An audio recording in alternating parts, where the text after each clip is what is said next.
विधाता के लिखने को कभी बदला नहीं जा सकता। सुनिए ये धार्मिक कहानी। अर्जुन के पुत्र अभिमन्यु थे और उनके पुत्र राजा परीक्षित थे। राजा परीक्षित के बाद उनके पुत्र जन्मेजय राजा बने। उन्हें अपने आप पर बहुत अहंकार था। एक दिन जन्मेजय वेदव्यास जी के पास बैठे थे। बातों ही बातों में जन्मेजय ने कुछ नाराजगी से वेदव्यास जी से कहा, जहां आप समर्थ थे, स्वयं भगवान श्री कृष्ण थे, भीष्म पितामह, गुरु द्रोणाचार्य, कुलगुरु कृपाचार्य जी, धर्मराज युधिष्ठिर जैसे महान विभूति उपस्थित थे।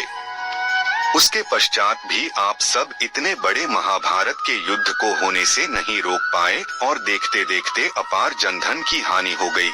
यदि मैं उस समय वहां रहा होता तो अपने पुरुषार्थ से इस विनाश को होने से बचा लेता। अहंकार से भरे जन्मेजय के शब्द सुनकर भी व्यास जी शांत रहे। उन्होंने शांति से कहा, पुत्र तुम अपने पूर्वजों की क्षमता पर शंका न करो। यह विधि द्वारा निश्चित था, जो बदला नहीं जा सकता था। यदि ऐसा हो सकता तो श्री कृष्ण में ही इतनी सामर्थ्य थी कि वे युद्ध को रोक सकते थे। जन्मेजय अपनी बात पर अड़ा रहा और बोला, मैं इस सिद्धांत को नहीं मानता। आप तो भविष्यवक्ता है, मेरे जीवन की होने वाली किसी होनी को बताइए। मैं उसे रोककर प्रमाणित कर दूंगा कि विधि का विधान निश्चित नहीं होता। व्यास जी ने कहा, पुत्र यदि तू यही चाहता है तो सुन। आज से कुछ वर्ष बाद तू काले घोड़े पर बैठकर शिकार करने जाएगा। दक्षिण दिशा में समुद्र तट पर पहुंचेगा। वहां तुम्हें एक सुंदर स्त्री मिलेगी, जिसे तू महलों में लाएगा और उससे विवाह करेगा।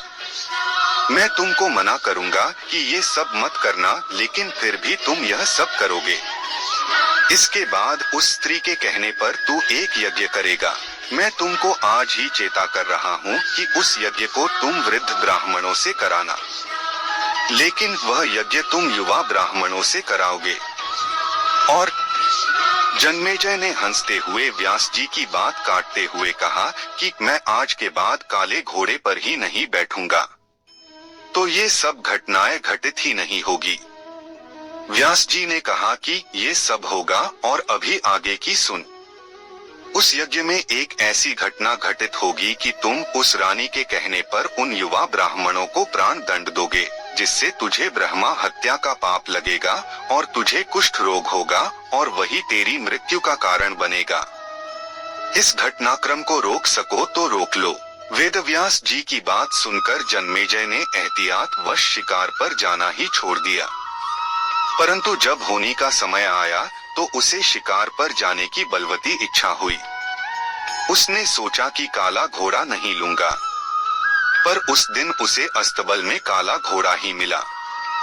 तब उसने सोचा कि मैं दक्षिण दिशा में नहीं जाऊंगा, परंतु घोड़ा अनियंत्रित होकर दक्षिण दिशा की ओर गया और समुद्र तट पर पहुंचा। वहां पर उसने एक सुंदर स्त्री को देखा और उस पर मोहित हुआ। जन्मेजय ने सोचा कि इसे लेकर महल में तो जाऊंगा, लेकिन विवाह नहीं करूंगा। परंतु उसे महलों में लाने के बाद उसके प्यार में पड़कर उससे विवाह भी कर लिया। फिर रानी के कहने से जन्मेजय द्वारा यज्ञ भी किया गया। उस यज्ञ में युवा ब्राह्मण ही रखे गए। किसी बात पर युवा ब्राह्मण रानी पर हंसने लगे। रानी क्रोधित हो गई और रानी के कहने पर राजा जन्मेजय ने उन्हें प्राण दंड की सजा दे दी। फलस्वरूप उसे कोढ़ हो गया।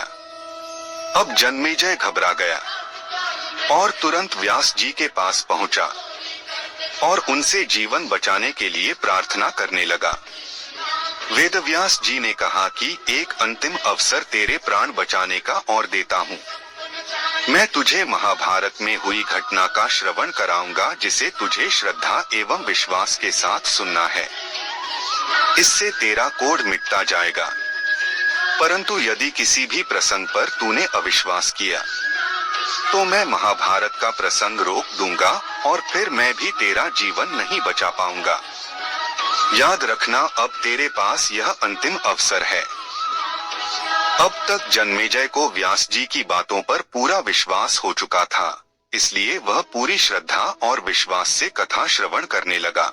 व्यास जी ने कथा आरंभ करी और जब भीम के बल के वे प्रसंग सुनाए, जिसमें भीम ने हाथियों को सूंडों से पकड़कर उन्हें अंतरिक्ष में उछाला, वे हाथी आज भी अंतरिक्ष में घूम रहे हैं।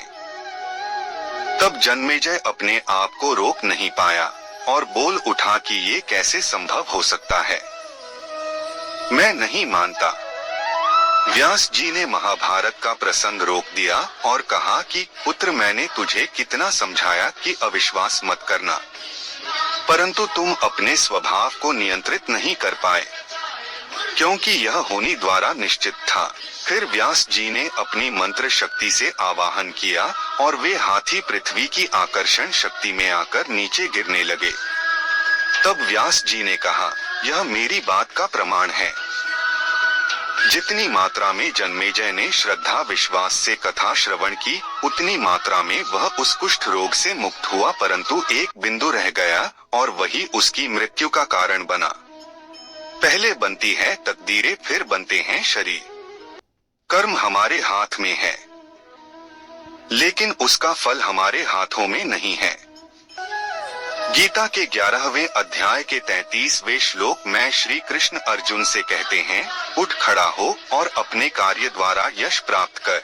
जिनके बारे में तू चिंतित हो रहा है, यह सब तो मेरे द्वारा पहले ही मारे जा चुके हैं, तू तो केवल निमित्त बना है।